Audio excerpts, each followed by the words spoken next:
என் அன்பு தங்கமே, காலையிலிருந்தே உன் வராகி அம்மா உன்னோடு பேச காத்து கொண்டிருக்கின்றேன்.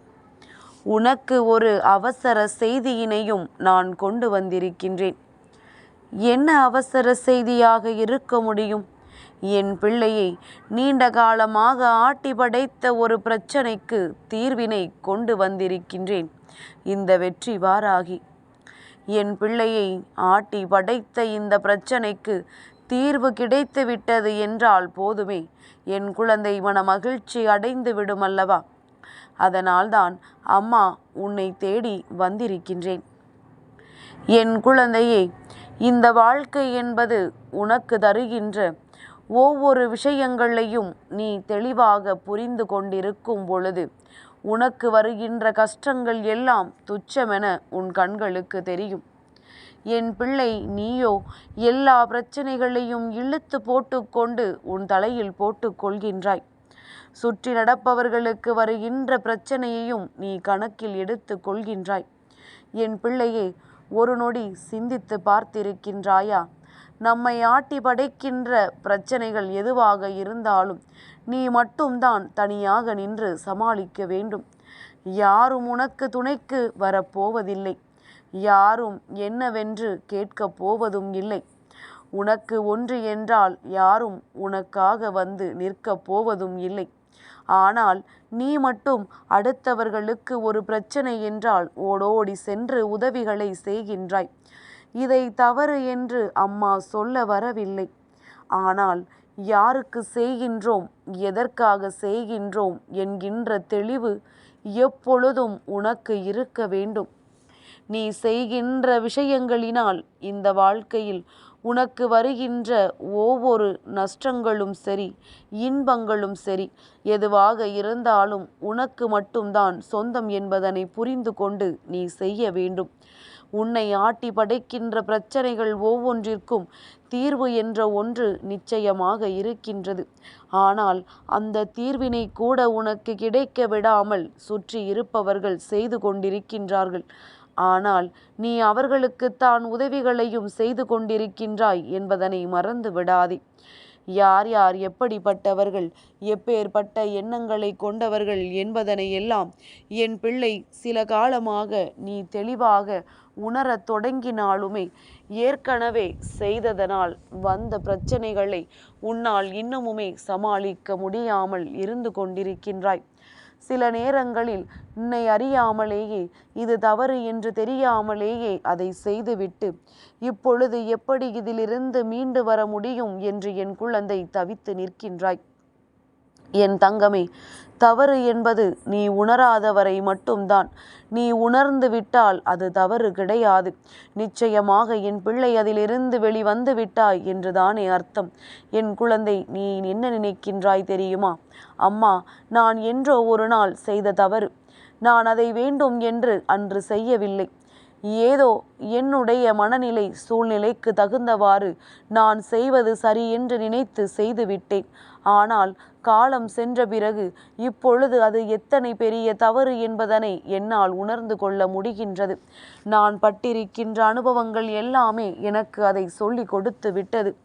ஆனால் இப்பொழுது இந்த நேரத்தில், இந்த சூழ்நிலையில் நான் அதை தவறு என்று உணர்ந்து விட்ட பிறகு சுற்றி இருக்கின்றவர்கள் எல்லாம் இன்னமும் அதையே சொல்லி சொல்லி என் மனதை நோகடிக்கின்றார்கள். அன்று நீ அதை செய்தாய், இதை செய்தாய் என்று என் மனதை வேதனைப்படுத்துகின்றார்கள். இதற்கு எனக்கு ஒரு தீர்வு இல்லையா என்று என் பிள்ளை நினைக்கின்றாய். என் தங்கமே, உனக்கு தெரியுமல்லவா நீ செய்தது தவறு என்பதனை நீ உணர்ந்து விட்டாய் அல்லவா? இதன் பிறகு இந்த சுற்றி இருக்கின்ற மனிதர்கள் அடுத்தவர்களை எந்நாளும் காயப்படுத்த வேண்டும் என்று நினைக்கின்ற இந்த மனிதர்கள், இவர்களின் வார்த்தைகளை எல்லாம் நீ பெரிதாக எடுத்துக்கொண்டு உன் மனதை காயப்படுத்தாதே. என்ன வேண்டுமானாலும் நடந்துவிட்டு போகட்டும், யார் என்ன வேண்டுமானாலும் சொல்லிவிட்டு போகட்டும். உன்னை பற்றி உனக்கு தெரிய வேண்டும். உன்னோடு இருக்கின்ற உன்னுடைய அன்பான உறவுகளுக்கு தெரிய வேண்டும்.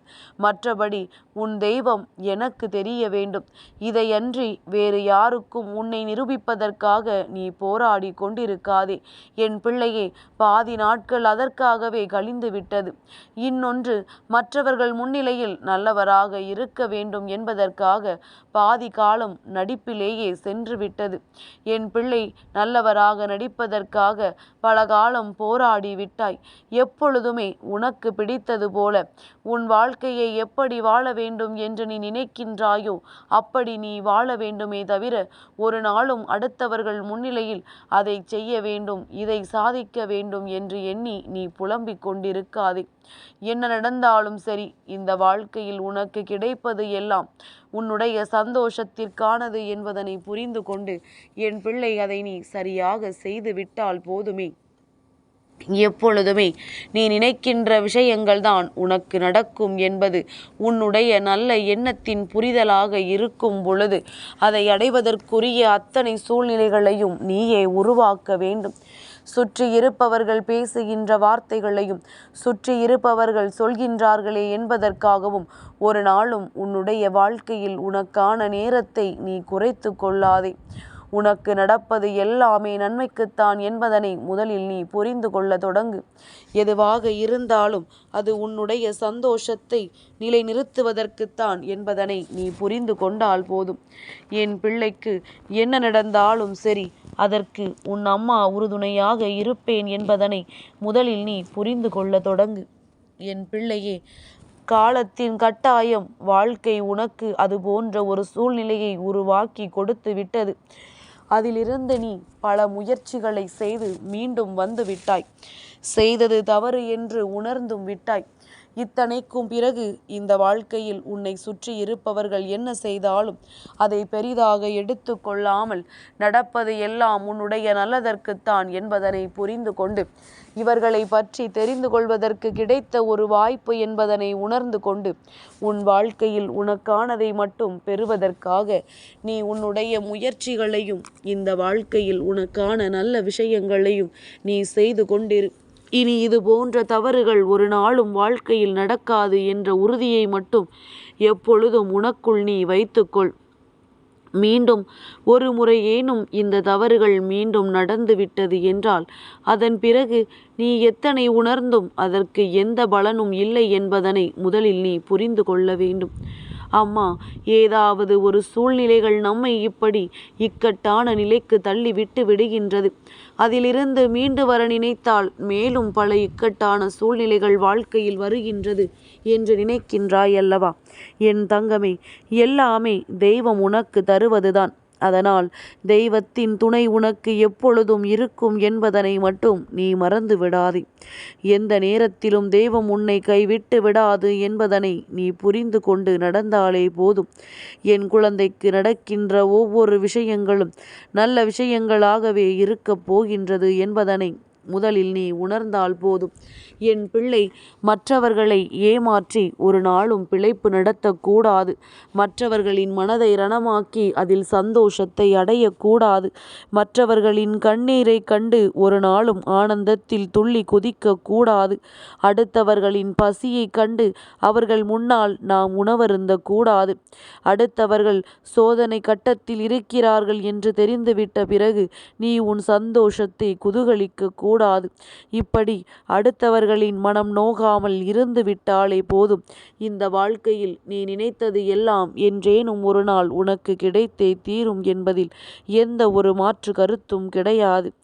என் பிள்ளையே, சூழ்நிலைகள் எதுவாக வேண்டுமானாலும் இருந்துவிட்டு போகட்டும். ஒரு முறை தவறு நடந்துவிட்டது இருக்கட்டும். ஆனால் இனிமேல் அந்த தவறுகள் நடக்கக்கூடாது. ஏனென்றால் அதை நீ அறியாமல் செய்தாய். இனிமேல் அந்த தவறு மீண்டும் ஒரு முறை நடந்தால் அதை நீ தெரிந்து செய்கிறாய் என்றுதான் அர்த்தம். தெரிந்தே ஒரு தவறை செய்வதற்கு எப்பொழுதும் என் பிள்ளை நீ துணிந்து நிற்காதே. உன் வாழ்க்கையில் உனக்கானது எல்லாமே உன்னை வந்து சர்வ நிச்சயமாக சேரும் காலம் வந்துவிட்டது. என்ன நடந்தாலும் என் பிள்ளை அதை நீ தெளிவாக ஏற்றுக்கொண்டு வாழ்க்கையில் எல்லாம் உனக்கு நடப்பது நல்லது என்பதனை உணர்ந்து கொண்டு அம்மாவினுடைய வெற்றி பயணம் உன் வாழ்க்கையில் நிச்சயமாக தொடரும் என்பதனை நீ உணர்ந்தாலே போதும். என்றென்றைக்கும் இந்த வாழ்க்கையானது உனக்கு நல்ல விஷயங்களை தந்துவிடும் என்பதில் எந்த ஒரு மாற்று கருத்தும் கிடையாது. என் அன்பு தங்கமே, இந்த வராகி அம்மாவினுடைய ஆசீர்வாதங்கள் உனக்கு என்றென்றைக்கும் கிடைத்து கொண்டே இருக்கும்.